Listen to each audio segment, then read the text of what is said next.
Hi, it's Todd of Todd's Workshop and Todd Cutler here, and today we are going to look at this falchion crossbow quiver scabbard crazy combo thing that I obviously completely made up because nobody's seen anything like this before.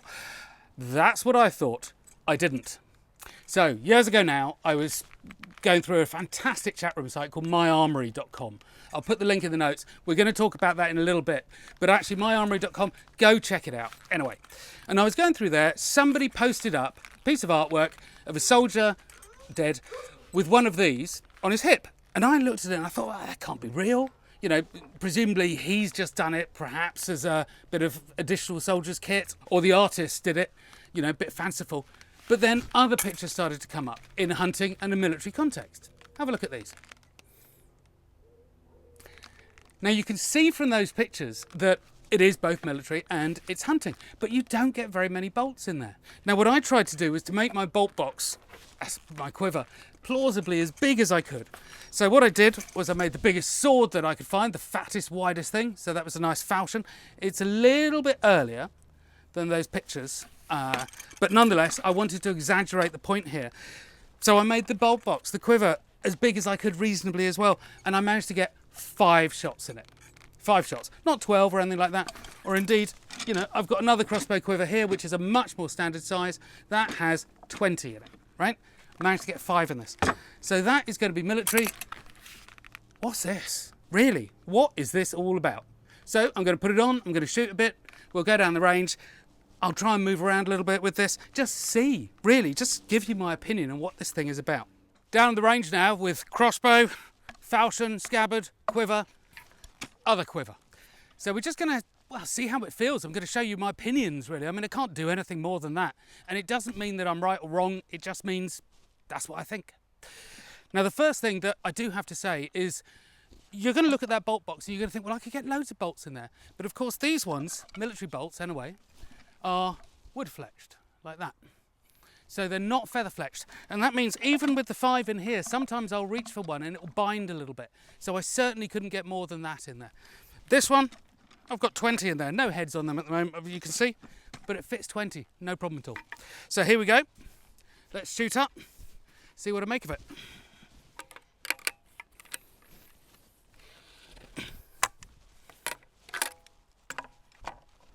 So it's not the fastest of processes. That's a little bit awkward, I must say, reaching around your body. Oh, I've got a big one here, so I'm going to have to put my thumb on it. This is a heavy. There we go. So that one was a heavy bolt. We're going to come back and we're going to talk about that in a minute, actually, because I think there's something interesting going on here. Because the hunting context, I think, well, 3 shots kind of makes sense. I get that. War makes no sense at all, unless things are not quite as they would seem. Oh, that was a nice one. I'll just take this 3rd shot now, and then we'll go back and I'll give you some thoughts about why I think it might be good for a military context, even though it seemed a little odd. The first thing I'll say is wearing your scabbard, your quiver, on your right hip is so much easier than reaching around here. This is definitely awkward.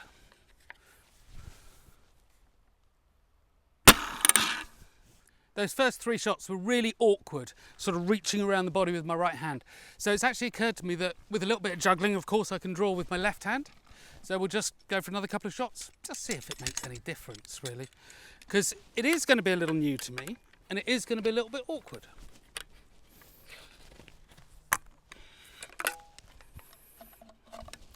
Well, it's a bit of a handful. But, you know, it's possible. So in terms of, is it the world's best invention, in terms of a practical thing, makes your life easier? No. So, what's going on? Now, I can't definitively answer that. But I have a theory. So I'm just back now to give you my thoughts on that. And I found the thing quite interesting because it just reinforces the fact that it is not a normal everyday thing. Now, if you've got your bolts on your right hip, as you could see, I hold my bow in my left hand, I just pull them out, I put them on, I shoot, okay? Everything's easy. I can lodge the goat's foot on the side of the quiver or my belt, everything's easy. I'm reaching around for this, and actually, in normal clothes here, I can just get my fingertips onto the ends of these bolts. If I was wearing armour or a gambeson or something, I'm not actually sure that I'd be able to reach down like that. So I'd have to do that transfer of pulling it out, putting it into my mouth or juggling with my hands or whatever. So it's awkward. It is definitely not a speed loading device or an improvement or something like that. So what are they doing with it? Well, I think that the answer is actually probably relatively simple. But it is a conclusion that I've come to from years of knowledge, of reading, of chatting with people.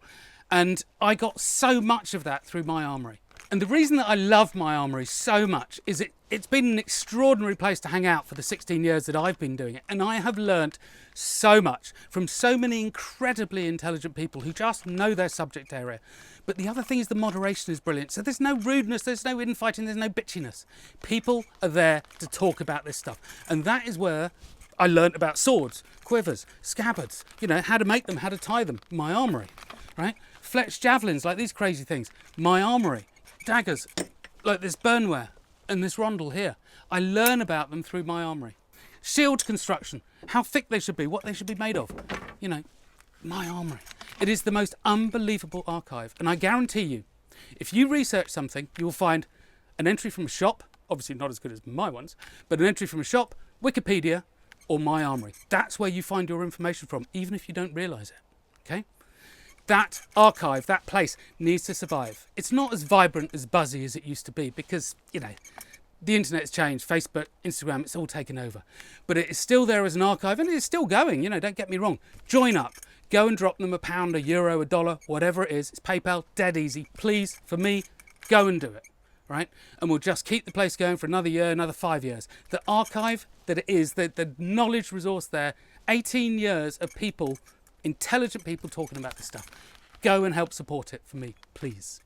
Now I've finished my rant, we'll carry on with this. But I did forget to say I have no affiliation with my armoury. I just love the place. It's just an extraordinary archive that should be funded better, really. So please.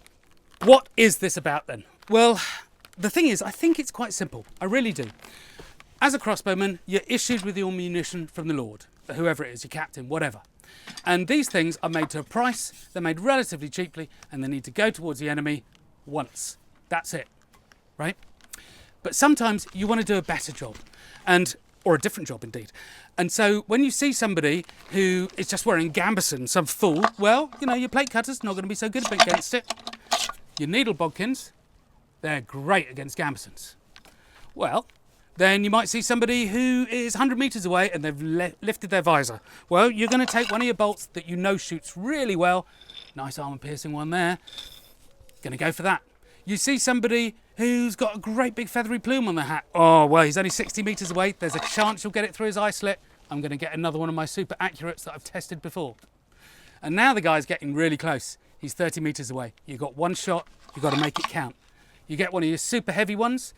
Again, it's an arm-piercing bodkin, but it's overweight. So just like the crown bolt that I showed you in previous videos, that packs even more of a punch, maybe even half the energy again.